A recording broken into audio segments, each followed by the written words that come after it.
চিটাগং এসে কক্সবাজার যাব না এটা ভাবতেই কেমন যেন মনে হচ্ছিল। বারবার মনে হচ্ছে কিছু একটা অন্যায় হয়ে যাচ্ছে। সব চিন্তা ভাবনা বাদ দিয়ে আমরা রওনা হয়ে যাই কক্সবাজারের পথে। যাওয়ার পথের রাস্তাগুলো অনেক বেশি সুন্দর আর আঁকাবাঁকা হওয়ার কারণে কিন্তু অনেকটা ঝুঁকিপূর্ণ। চিটাগং থেকে আমরা 2:30টার দিকে রওনা হয়েছিলাম আর মনে মনে এটাই ভাবছি যাতে সন্ধ্যার মধ্যে আমরা পৌঁছাতে পারি আর সূর্যাস্তটা ভালোভাবে দেখতে পারি।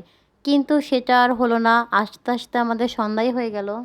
আগেরবার যখন আমরা আসছি তখন এই ডলফিন মোড়ে আমরা একটা হোটেলে ছিলাম আর এখান থেকে কলাতলি বিচটা বেশি কাছে।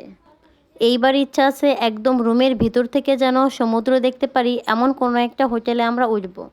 কক্সবাজারে ঢোকার পর থেকেই বারবার মনে হচ্ছে কখন যে সমুদ্রের কাছে যাব আর একটু পা ভিজাবো। পা তো ভিজাবো পরের বিষয়, আগে তো আমাদের হোটেলে উঠতে হবে। ওই তো এখান থেকেই সমুদ্র দেখা যাচ্ছে আর আমরা আমাদের হোটেলেও চলে আসছি। আমাদের হোটেলের নাম ছিল সেইলর বিচ রিসোর্ট। একদম ছোটোখাটো পরিপাটি সুন্দর একটা হোটেল। তো আমরা এখন রুমে ব্যাগ ট্যাগ রেখেই চলে যাব সমুদ্রের পাড়ে। আগে থেকেই বুকিং করা ছিল, এর জন্য রুমগুলো এরা খুব সুন্দরভাবে সাজিয়ে গুছিয়ে রেখেছে।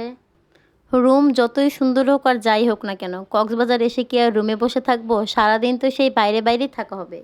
ব্যাগপত্র রেখেই সবাই সমুদ্রের পাড়ে চলে আসি আর এখানে ঝালমুড়ি ছিল, তো ঝালমুড়ি দেখার সাথে সাথেই সবাই চলে আসি ঝালমুড়ি খেতে, কারণ সবারই অনেক ক্ষুধা লেগে গেছে। আমরা কিন্তু বলতে বলতে আসছি যে আমরা কিন্তু কোনোভাবেই ভিজবো না যেহেতু রাত হয়ে গেছে। কিন্তু সমুদ্রের ঢেউ দেখে আমাকে আর কে আপুকে কে আটকায়, দিছি দুইজন হাত ধরে দৌড়।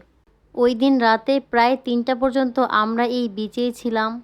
রাত যত গভীর হতে থাকে কেন জানি সমুদ্রের গর্জন আমার কাছে তত বেশি ভালো লাগে।